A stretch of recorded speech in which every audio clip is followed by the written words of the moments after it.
തിരുവനന്തപുരത്തേക്ക് വരുമ്പോൾ അവിടെ പ്രതിസന്ധി നേരിട്ടത് മുട്ടടയിലെ സ്ഥാനാർത്ഥിയായ വൈഷ്ണവ സുരേഷാണ്. ഇന്ന് ജില്ലാ കളക്ടർക്ക് മുമ്പാകെ ഹിയറിംഗിന് വൈഷ്ണ ഹാജരാകുന്നുണ്ട്. ഹൈക്കോടതിയിൽ നിന്ന് കഴിഞ്ഞ ദിവസം വൈഷ്ണയ്ക്ക് അനുകൂലമായ പരാമർശങ്ങൾ, വാക്കാലുള്ള പരാമർശങ്ങൾ ഉണ്ടായിരുന്നു. അതുകൊണ്ട് തന്നെ വലിയ പ്രതീക്ഷയുണ്ട് എന്ന് വേണം നമുക്ക് മനസ്സിലാക്കാൻ.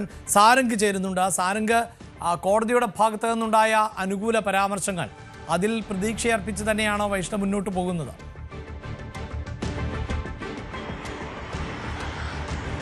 തീർച്ചയായും അഭിലാഷ്, കഴിഞ്ഞ ദിവസം തന്നെ വൈഷ്ണയുടെ പ്രതികരണത്തിൽ നിന്ന് വ്യക്തമായിരുന്നു തീർച്ചയായും ഒരു അനുകൂല നിലപാട് കളക്ടറുടെ ഭാഗത്തു നിന്നടക്കം ഉണ്ടാകുമെന്നാണ് കോൺഗ്രസ് ഈ ഒരു ഇലക്ഷൻ ഗ്രൂപ്പും ഒപ്പം തന്നെ വൈഷ്ണയും അടക്കം പ്രതീക്ഷിക്കുന്നത്.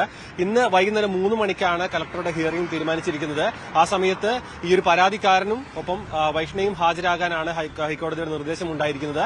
ഇതിൽ കൃത്യമായി, അതായത് 2 ദിവസം വ്യാഴാഴ്ചക്കകം കൃത്യമായി ഒരു ഹിയറിംഗ് നടത്തി ഒരു തീരുമാനം കോടതിയെ അറിയിക്കണമെന്നാണ് ഇപ്പോൾ, അതായത് തീരുമാനമെടുക്കണമെന്നാണ് ഇപ്പോൾ ഹൈക്കോടതിയുടെ നിർദ്ദേശം വന്നിരിക്കുന്നത്. ഇതിൽ കൃത്യമായും കോൺഗ്രസ് വിഭാഗവും ഒപ്പം വൈഷ്ണവ് അടക്കം പറയുന്നത് ഒരു രാഷ്ട്രീയ പകപോക്കലിന്റെ ഭാഗമായിട്ട്, അതായത് 24 വയസ്സ് മാത്രമുള്ള ഒരു സ്ഥാനാർത്ഥിക്ക് ഈ സ്ഥാനാർത്ഥി ഇതിൽ നിന്നും മാറ്റി നിർത്തിക്കൊണ്ട്, ആ മുട്ടട എന്ന് പറയുന്നത് തന്നെ CPM-ന് വലിയ ഭൂരിപക്ഷമുള്ള ഒരു വാർഡ് തന്നെയാണ്. അപ്പോൾ ആ ഒരു ഇത്തരത്തിൽ ഒരു യുവ നേതൃത്വം വരുമ്പോൾ അതിൽ നിന്നും മാറ്റി നിർത്തിക്കൊണ്ട് ഈ ഒരു രാഷ്ട്രീയം കളിക്കുകയാണ് CPM അടക്കം എന്നായിരുന്നു ഇന്നലെ അടക്കം വൈഷ്ണയും കോൺഗ്രസ് നേതാക്കളടക്കം പരാമർശിച്ചത്.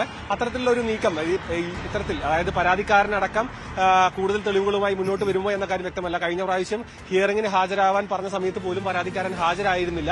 അതുകൊണ്ട് തന്നെ ഇന്നത്തെ ഹിയറിംഗ് വൈഷ്ണയ്ക്കും വളരെ പ്രധാനപ്പെട്ടതാണ്.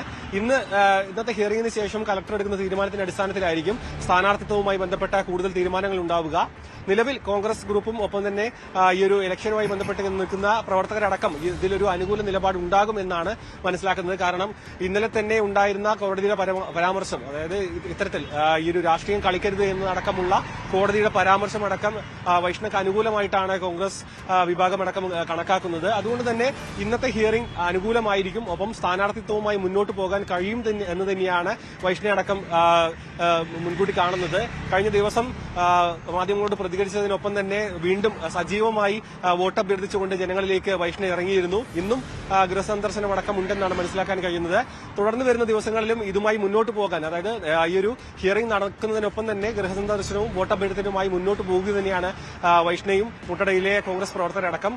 ഇന്നത്തെ 3 മണിയുടെ ഹിയറിംഗോടുകൂടി തന്നെ ഇതിൽ കൃത്യമായ ഒരു തീരുമാനം വരുമെന്നാണ് പ്രതീക്ഷിക്കുന്നത്. അഭിലാഷ്, ഇന്നത്തെ ഹിയറിംഗിന് ശേഷം ഇത് സംബന്ധിച്ചൊരു തീരുമാനമുണ്ടാകും. അതായത് വോട്ടേഴ്സ് ലിസ്റ്റിൽ പേരില്ല എന്ന പ്രതിസന്ധിയെ മറികടക്കാൻ സാധിക്കുമോ, സാങ്കേതികമായി അതിനെ എങ്ങനെയാണ് നേരിടാൻ പറ്റുക എന്നതുൾപ്പെടെയുള്ള കാര്യങ്ങളിൽ വ്യക്തത വരും എന്ന് വേണം നമുക്ക് പ്രതീക്ഷിക്കാൻ.